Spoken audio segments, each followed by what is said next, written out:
Welcome, and thank you for your interest in the hEDS omics research study. In this video, we will guide you through what participation looks like from start to finish.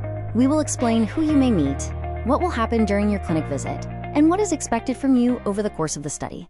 This study is part of a larger research program in genomic medicine at McGill University. The program is led by Dr. Vincent Musser, who is the Canada Excellence Research Chair in Genomic Medicine.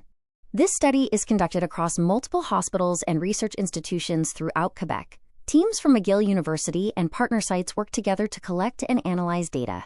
By involving multiple locations, the study can include a wider range of participants and better reflect real-world experiences. Each site has its own clinical principal investigators, and all teams work together to ensure the study is conducted consistently and safely. Hypermobile Ehlers-Danlos syndrome, or hEDS, is a condition that affects the body's connective tissue.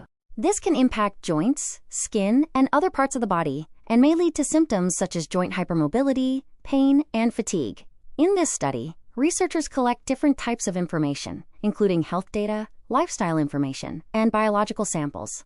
By combining these sources, the goal is to better understand how the condition varies between individuals. This research also aims to identify biological markers and support the development of more personalized approaches to care in the future. For many people, getting a clear diagnosis can take several years. Symptoms can look very different from one person to another, which makes the condition harder to recognize. Because of this, many individuals go through long periods without clear answers or appropriate care. By bringing together information from many participants, researchers can begin to identify patterns and better understand how this condition presents. This study includes adults who have been diagnosed with hEDS or HSD. In some cases, close family members may also be invited to participate. These include parents, siblings, or adult children. Family members can participate whether they have symptoms or not. Including relatives helps researchers compare different individuals and better understand how the condition may appear across families. During your clinic visit, you may meet several members of the research team. The clinical principal investigator is the physician responsible for overseeing the study and ensuring that all procedures follow research and ethical standards. The clinical coordinator organizes your visit, manages the consent process, and coordinates the different steps of the visit. The kinesiologist performs clinical assessments, and a phlebotomist will collect biological samples. You may also meet nursing students, who assist with questionnaires and help support you throughout the visit. Potential participants are identified from existing clinic lists managed by the research team. The decision to invite participants is made by the clinical principal investigator, the project manager, and the clinical coordinator. If you are invited, a member of the research team will contact you by phone or email to introduce the study and answer your questions. You will be given clear information about what participation involves, including your rights as a participant. When you arrive at the clinic, a member of the research team will welcome you and guide you through the visit. They will explain what will happen during your appointment and help you understand each step. You will also have time to ask any questions before the study procedures begin. Our goal is to make sure you feel comfortable and well-informed throughout your visit. Before taking part in the study, you will be asked to review and sign an informed consent form. This document explains the purpose of the study, what participation involves, and how your information will be used. Participation is completely voluntary, and you may withdraw at any time without affecting your medical care. If you choose to participate, you will be asked to complete questionnaires using a mobile application, attend a clinic visit, and provide a biological sample.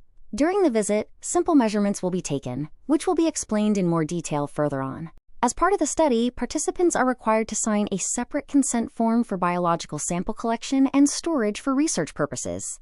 All samples are assigned a unique code and are not directly linked to your name, which helps protect your privacy. During your visit, the research nurse will perform several clinical measurements. These include height, weight, arm span, heart rate, blood pressure, and joint mobility assessments.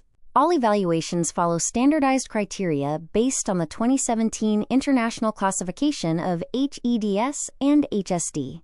One way clinicians evaluate joint flexibility is through the Baton score. This test involves a series of simple movements that assess how certain joints move, including the fingers, elbows, knees, and lower back. The test is quick and non-invasive. POTS test will also be performed to measure changes in your heart rate and blood pressure. Before the test, you will be given a few instructions to help ensure accurate results. You do not need to fast. However, you should avoid caffeine, nicotine, heavy meals, and vigorous exercise for about 2 hours before the test. Before the first measurement, you will be asked to lie down for 5 to 10 minutes. Measurements will then be taken while you are lying down, followed by sitting and then standing. Blood pressure measurements may be taken in either arm. As part of the study, participants will provide biological samples, such as a blood sample or saliva sample. These samples allow researchers to identify biomarkers to study for diagnosis and potential drug targets. Participants will also complete questionnaires about their health history, symptoms, and daily lifestyle. These responses provide valuable information about how the condition affects everyday life. Members of the research team can assist participants if needed.